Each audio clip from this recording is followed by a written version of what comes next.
Hi everybody, how you doing? Weather Extra right on time. We try to start at 8:30. Tatiana just set me up. We're good to go. I can give a quick weather hit. This is the last day of Olympic coverage on NBC, so I know our schedule has been kind of whack on the weekends where we're on air for like an hour and then we don't have cut-ins. And then yesterday we had a full 5 to 7 o'clock show.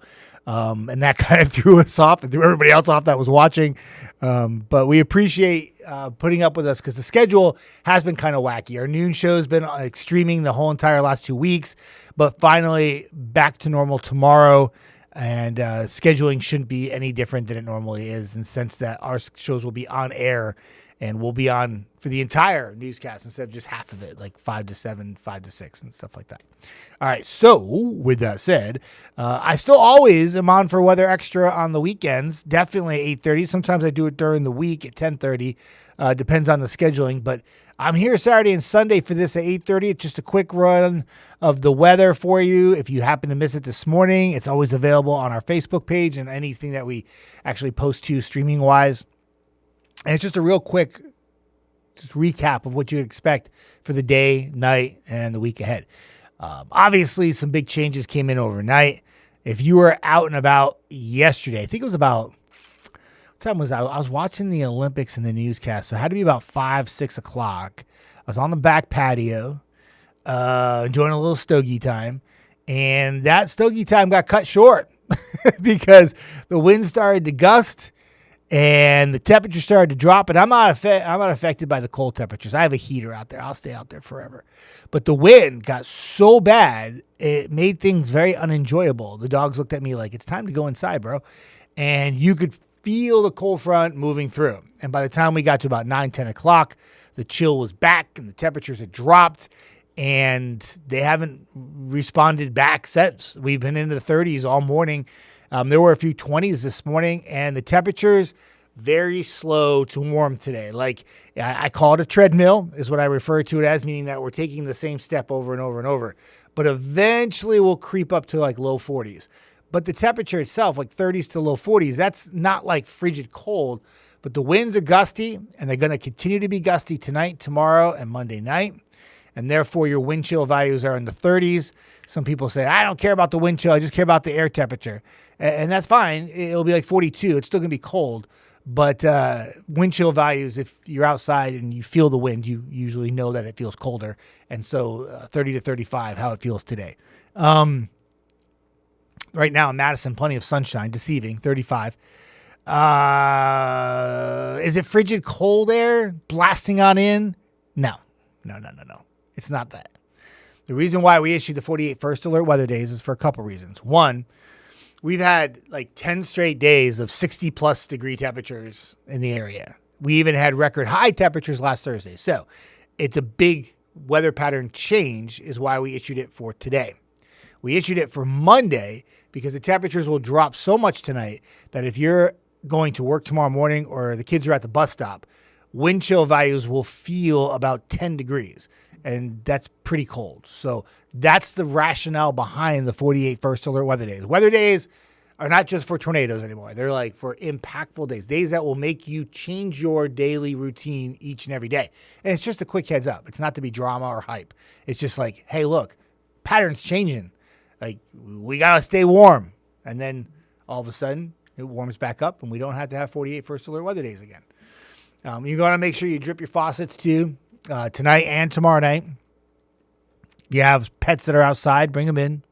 There's your wind gust. Again, half the story is the cold air coming in. The other half the story is the winds. The two factor to make one big story of big time weather change for us, right? So gust to 30 out of the northwest, sustained about 10 to 15. And that drops the real field temperature. That's why wind chill values are going to be so cold. While we deal with sunny and cold. Look at that mess on the East Coast. I didn't even extend it out far enough to show you the snow on the north side of it. But what a mess coming for, I don't know, let's say New York City, D.C., my old stomping grounds in Providence, where I worked there for like 7 or 8 years, something like that. Blockbuster snow event, like people calling it historic, which is a very strong term. but easily could pack a punch with 2 feet of snow, and blizzard-like conditions are expected. Blizzard warnings all the way from Boston to New York along the coast. It's going to be a whopper. 2 feet of snow with winds like 60, 70 miles an hour. No, thank you. Don't miss that at all. Glad I moved to Huntsville.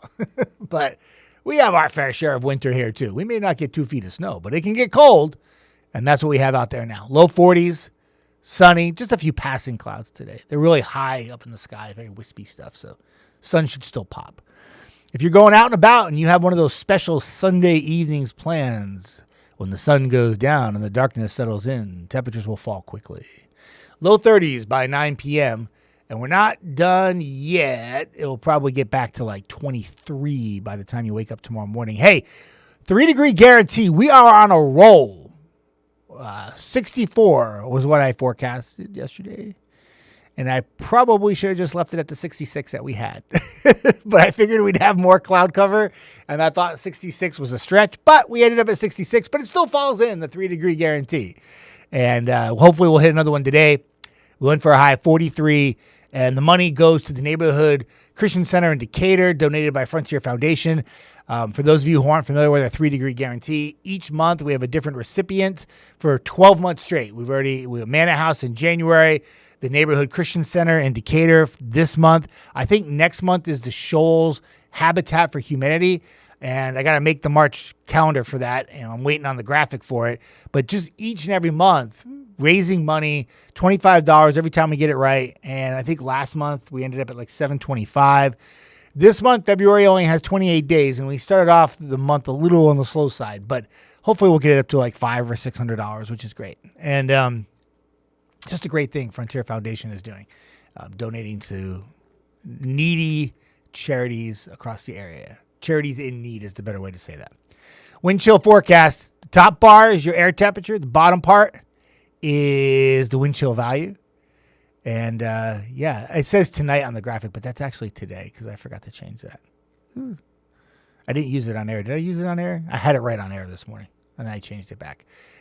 But the wind chill values in the 30s all day is what you see, and that's the whole gist I'm trying to get to you on that purple bar. There's your 23 for tonight. First alert for that. Clear, breezy, cold. Wind chill values when you're watching Eric Burke, bright-eyed and bushy-tailed tomorrow at 4:30 a.m. He's going to be going 10 to 15 wind chills. And you know what might not surprise me? He might have a wind chill value in 8 or 9. Crazy stuff. Winter, you're back. Yuck. Another first alert tomorrow. Temperatures, I dropped them today. I dropped it like 37 for the high. Like pretty cold. Sunny. Still really breezy. So wind chill values will be in the 20s on Monday. Don't like the winter temperatures? Don't like it when your clicker won't click to the 10-day forecast? Yeah, I get it. After another really cold night Monday night, we turn the corner and we go crazy and go 50s on Tuesday with lots of sunshine. Tuesday will be like, oh, because it'll be less wind, sunny, bright, and warmer. All good if you don't like winter stuff. Wednesday, clouds increase, showers mainly at night. Soggy Thursday, 60s. And then let's push the rain out of here and have a really nice Friday. And right now, the early call for next weekend, which I do believe is the first weekend of March. Temperature 70 Saturday, 62 Sunday. Not too bad. The first part of March actually looks pretty warm. We'll see how it plays out. Just a reminder, not this next Sunday coming up, but the Sunday after that. Daylight saving time begins. Clocks jump ahead 1 hour. You don't gain an hour of day. You just shift the daylight, and it goes more towards sunset time, which will put your sunsets more towards like 6:40 p.m. But remember, there's a flip side to that. Your sunrises will be an hour later, too. So all the morning people out there that like it to be a little bright when you're outside, it will be dark again. But for those who like it to be a little brighter at the end of the day, it's your day. Spring officially arrives on the 20th. Ironically, that's the next time that the Havoc have a home game. What? I went to do the calendar today to try to add the Havoc in for next weekend. They're in Peoria next weekend.